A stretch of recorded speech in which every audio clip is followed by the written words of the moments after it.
आज हमें question number 2 करना है। इसमें हम करेंगे find the areas of rectangles with the following pair of monomials as their length and breadth. यहाँ हमें क्या करना है, यहाँ हमें एरिया निकालना है, रेक्टेंगल का एरिया निकालना है, मगर हर पेयर में हमें लेंथ और ब्रेड्थ दी हुई है। जैसे कि पहला पार्ट अगर हम देखेंगे पी और क्यू, हम आपको मालूम ही है कि हम एरिया ऑफ रेक्टेंगल किसके बराबर होता है। एरिया ऑफ रेक्टेंगल बराबर होता है, area of rectangle is equal length into breadth. Length into breadth, इसका मकसद है एक डायमेंशन इसका लेंथ है, दूसरा डायमेंशन ब्रेड्थ है। इसी तरह यहाँ भी हर पार्ट में एक पेयर दिया हुआ है। जैसे यहाँ P दिया हुआ है, this is Q, P and Q both are, P is length and Q is breadth. इसी तरह यहाँ पे 10m is length and 5n is breadth, 20x square is length and 5y is breadth, 4x is length and 3x square is breadth, 3mn is length and 4np is breadth. और आपको मालूम है area of rectangle is equal to length into breadth. उसी तरीके से हम हर एक pair का एरिया निकालेंगे। वही ये जो फार्मूला है, फार्मूला के हिसाब से हम यहाँ लिखेंगे इस पहले पार्ट में P, Q, ये पहला पार्ट है हमारा। इसमें हम लिखेंगे हियर, इसमें हमारी लेंथ क्या है, length is equal to P, breadth is equal to Q। यहाँ आपको मैंने इससे पहले भी बोला, हमने मोनोमियल इंटू मोनोमियल, ये वही रूल है, मोनोमियल इंटू मोनोमियल, क्योंकि इस P is actually a monomial, Q is also a monomial. इनका हम एरिया निकाल सकते हैं। Therefore area of rectangle is equal length into breadth. Length की जगह पे हमें क्या है, लेंथ के बदले हमें क्या है, लेंथ के बदले हमें P है और ब्रेड्थ के बदले हमारा क्या है, Q है। इस तरह हमारा जो इसका एरिया आ जाएगा that is P into Q। मैंने आपको बोला जब भी हम दो अनलाइक वेरिएबल्स का मल्टीपल करते हैं तो ये बीच की जो ऑपरेशन है बाहर निकल आ जाती है और P और Q इकट्ठे रह जाते हैं अलग अलग। इस तरह P Q, इसका P Q एरिया आ जाएगा जो आपका क्वेश्चन था, P, Q।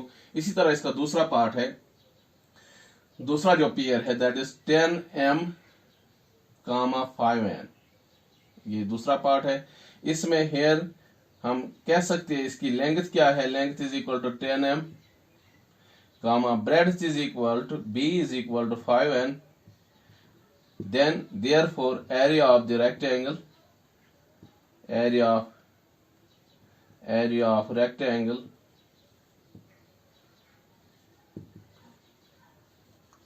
Length into breadth. Length की जगह लेंथ हमें मालूम है क्या है, 10m, इंटू ब्रेड्थ क्या है, 5n। हाँ, यहाँ पे दो मोनोमियल है, आपको मैंने कहा इसके साथ इसका जो पार्ट है न्यूमेरिकल पार्ट दैट इज 10, इसका जो न्यूमेरिकल पार्ट है दैट इज 5। हम पहले क्या करेंगे, 10 इंटू 5 न्यूमेरिकल पार्ट्स का अलग मल्टीपल करते हैं और वेरिएबल्स का अलग, but there are two different variables m into n। हाँ, हम अब मल्टीपल करेंगे 10 5 आर 50 इंटू ये दो डिफरेंट वेरिएबल्स हैं, इकट्ठे रहेंगे अब m n, इनका मल्टीपल ऐसे होता है। इस तरह ये बनेगा कि बीच की जो ऑपरेशन है इनटू की वो बाहर निकालते हैं, फिर हम लिख सकते हैं दैट इज 50mn। इस तरह इस रेक्टेंगल का एरिया आ गया हमें 50mn। अब हम आगे जाएंगे पार्ट नंबर 3 पे। पार्ट नंबर 3 में आप क्या लिखोगे, पार्ट नंबर 3 में आपका पार्ट नंबर 3 क्या है, पार्ट नंबर 3 है 20x स्क्वायर। ये पहले मिटाएंगे, 20x स्क्वायर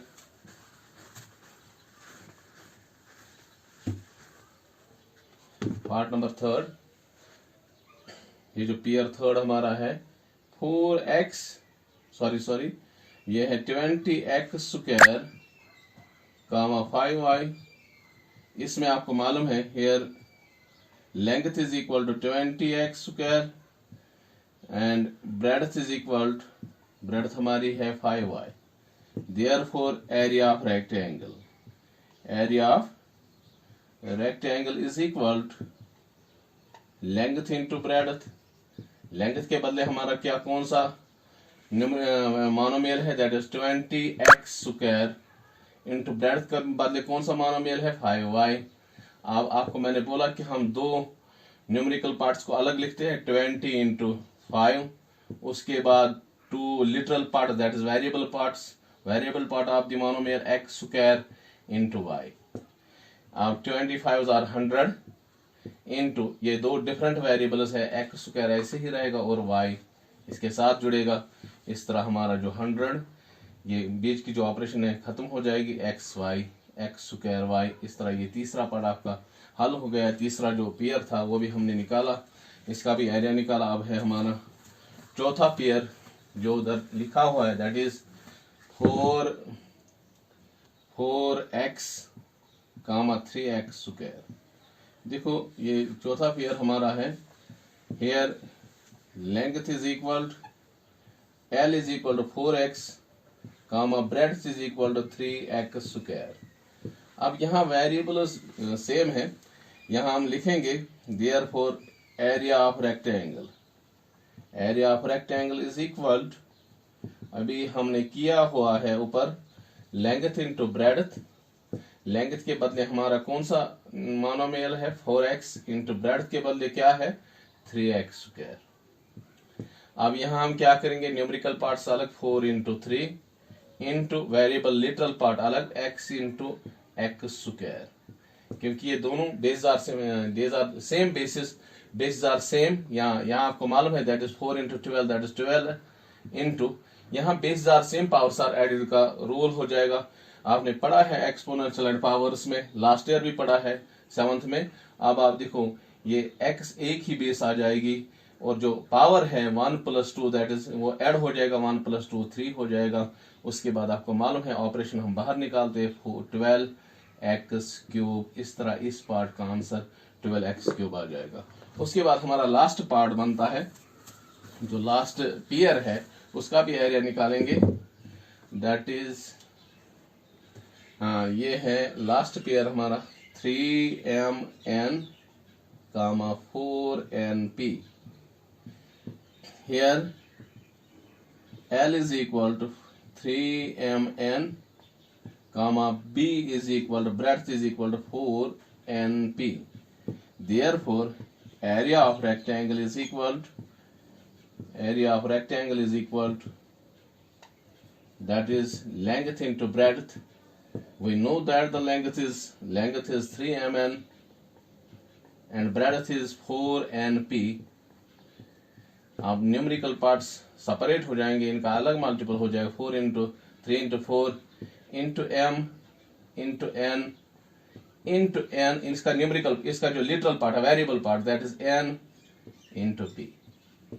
ये बन जाएगा 3 4 12 इंटू m सीधे आएगा, but n and n these are same variables, base are same, powers are added का रूल हो जाएगा 1, इसका भी पावर 1 है, इसका भी पावर 1 है, इंटू n², क्योंकि n 1 + 1 तो 2 हो जाता है, इसी तरह ये n² बनेगा, इंटू p।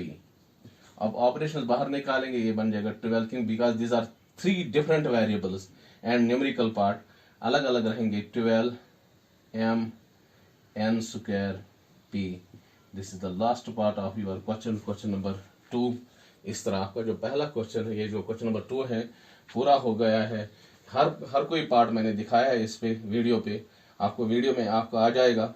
हाँ, फिर भी अगर आपको कहीं पे डाउट है कि कहीं पर भी आपको समझ नहीं आया होगा, आप मुझे कमेंट कर सकते हो, ताकि मैं आपके जो डाउट्स है क्लियर करने की कोशिश करूंगा। Thank you.